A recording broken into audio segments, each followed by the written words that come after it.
Hi, Ajay. Hi, Mayor. I don't want to make your age public, but no, because we were just talking about it over the lunch. But I want to ask you, do you really practice what you preach to everyone as a company and the products which you sort of offer to your customers? Oh, yes, I've been with this, organization for almost about 14 years, okay? And one of the first things which we come to the office early in the morning is, talking about nutrition. It's become a habit, that the first thing is to start with a shake and a fresh. And that's, propagated and shared across all the employees which we have in India.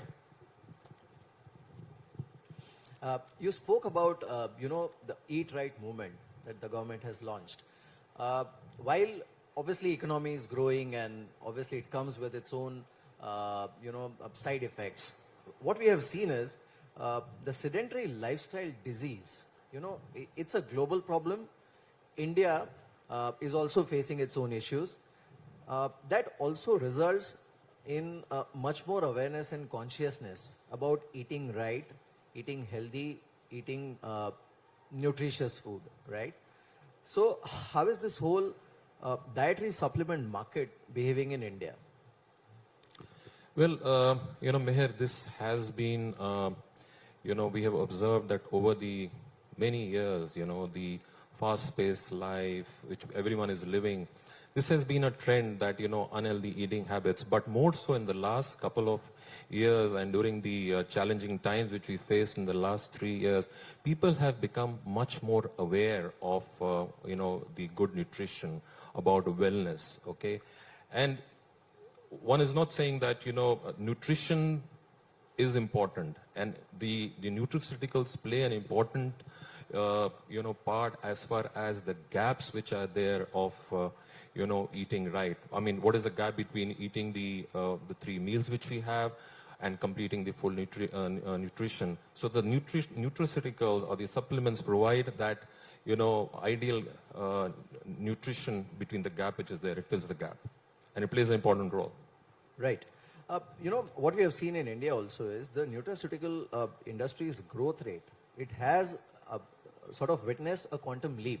And if we look at the global trend, the way this whole segment is growing in India, it looks very promising. You do have global footprint, so you will be in a much better position to give us a sense that how is this industry progressing in India, behaving in India compared to the rest of the world? Well, Meher, the fundamentals of the Indian economy are strong, and the local consumption has bounced back, and nutraceuticals is a part of it. Okay, and like I said earlier, also the sedentary lifestyle, the awareness which has happened in the last couple of years is definitely playing an important role on people becoming much more awareness about the nutraceuticals. Okay. Now, let me quote here. The social media statistics reveal that, the nutraceutical market, in India is currently the global leader, and the market size of around, $4.5 billion US, and the rising demand is expected to drive it to almost about 18 billion US dollars by 2025. Okay. And like I said, the awareness is creating a much more demand for these particular nutraceutical products in the country today. Right. Now, Ajay, what we have seen is, there are many products in the market and different kinds of supplements, right from immunity booster to, and various stuff. I won't get into the categories. But in a growing country and relatively younger country like India, the targeted nutrition products like macro, micro, and sports nutrients, they all are there. How critical it is to actually, select the right product for you. That is one. And second is, as a category, what is the potential in these products? See, Meher, the fact is that, most of us are living a very unhealthy lifestyle, okay? Today's world has become... At least looking at you, I don't think so, but anyway. or you're trying very hard to reveal my age, but let's keep it to, I shared it with you, okay?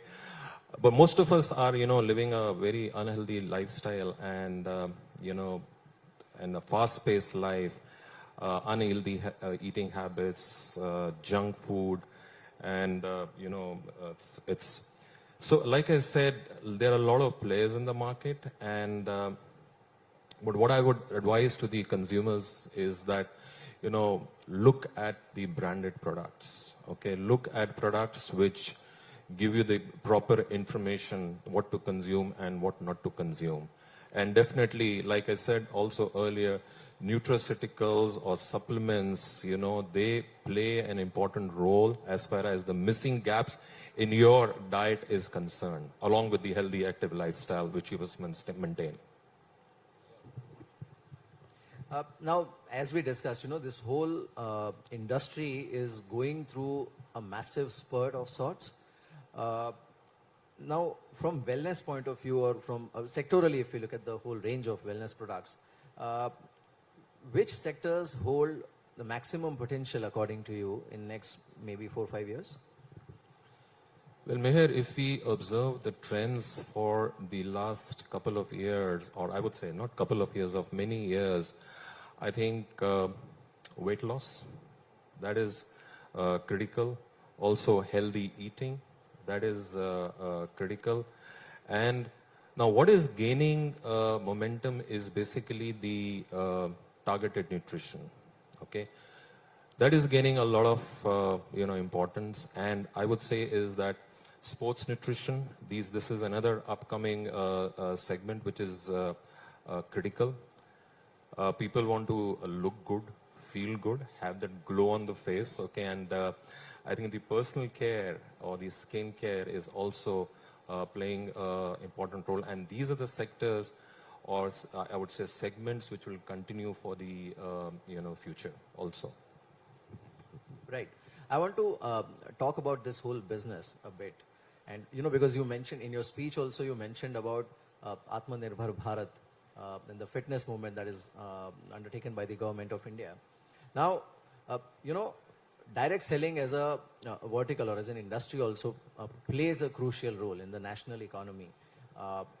Now, what goes behind empowering your entire distribution network and the distributor base? Because what we have seen is it is not restricted to cities, especially in last 2-3 years. We have seen a lot of traction in tier 2, tier 3 cities. How is that happening? So first of the things, Mihir, as an organization, Herbalife Nutrition is expanding its network into the tier 2 and the tier 3 cities, because that's one area where we are seeing that the growth and the awareness of, not only the direct selling industry about looking good, about wellness is on the increase also.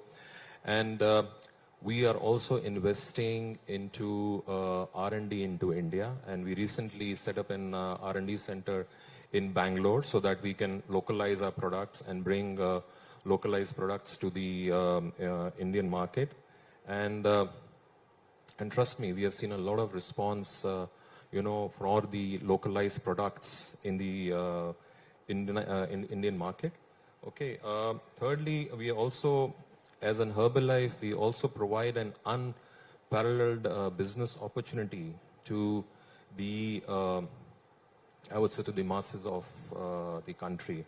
And that's where, the direct selling industry, or, it provides an opportunity for Atmanirbharta, or making people, self-entrepreneurs. That's the opportunity it can provide. Right. In fact, I was quite surprised, Ajay. If you look at the numbers, and honestly, even I was not aware till we discussed, but 3.25 billion in 2021, that's not a small number. And while India may have the 12th largest direct selling industry, two questions. One is, in next maybe 5 to 7 years, as India progresses, economy grows, could we be in the top 5? That is question number one. And question number two is the regulatory change that we have just seen, which has just happened, where the direct selling industry is now legally covered under Consumer Protection Act of 2019. How is that going to change the whole game for this industry? Mayor, this is a very positive step, and I would thank the government of India for giving it a legitimate recognition to this industry, because in the past this particular industry was under the pyramid scheme, and it was misrepresented under the pyramid scheme, and now with the Consumer Protection Act, the government has given it the, I would say, the right legitimate way, and this brings in a confidence amongst the consumers that the direct selling industry is a legitimate industry. It's recognized by the government, and also builds a trust, like I said. Okay, and talking about Herbalife Nutrition, we have been very, very strict on our ethical practices. In fact, we provide gold standard guarantees to our consumers. We invest a lot in training on our distributors, whom we call as independent associates. Okay, and also there is a product return policy. Also whether a customer can return the products in a period of 12 months. Okay, and of course this particular industry does not have a huge startup cost, at least not from Herbalife Nutrition. Right. Ajay, since we are talking about India being a global bright spot, now when it comes to nutraceutical products and industries, what is the potential in India to attract, capital? That is one. And second is becoming a sort of a global hub or a regional hub for supply to the world.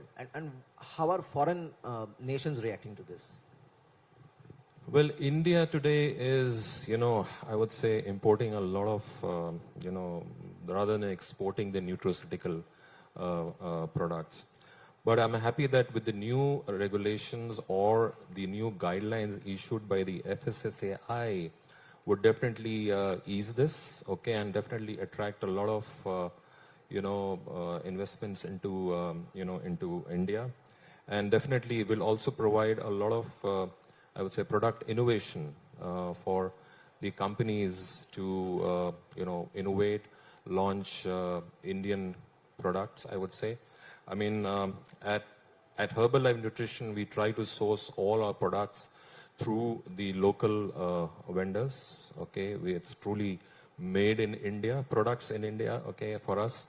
And I'm definitely sure that with the easing of the regulations by FSSAI and bringing in a much more clarity, definitely the nutraceutical market will attract a lot of investments from overseas. Right. Ajay, you do have a global perspective. I want to understand from you the Atmanirbhar Bharat campaign that we keep talking about. It has two components. One is obviously the national campaign where a nation is aspiring to become self-reliant, and it is becoming very rapidly. Second is at a micro level, because we are in couple of months will be the most populous country in the world, and that trend is India will gain this title after almost 1,000 years. China has been the most populous country for almost 1,000 years. Obviously, we need to, one, create enough jobs. We also need to promote enough entrepreneurship, which is where I think this industry can play a very vital role. What are your views on that? No, that's very true, Meher. And like we in Herbalife Nutrition have really seen that growth, okay? Not only from the wellness sector, but we've also seen a lot of entrepreneurship coming up here. A lot of, small businesses coming up. And as I mentioned during my speech also is that the direct selling industry during these challenging times provided a second income or an alternate income for a lot of families. Not only that, in fact, with the direct selling industry becoming a part of the Consumer Protection Act for 2019, now the clarity is there, the legitimacy is there, okay? And definitely one is, I'm pretty hopeful, is that the direct selling industry will play a very, very critical role as far as making India Atmanirbhar. And not only that, I mean, I can talk about Herbalife Nutrition is also a Swasth Bharat, okay? And we'll continue towards that. Well, on that note, a Swasth Bharat and a global bright spot. I don't think it gets any better than this. Thank you so much, Ajay, for joining us. Thank you, Meher. It was a pleasure. Thank you. Thank you.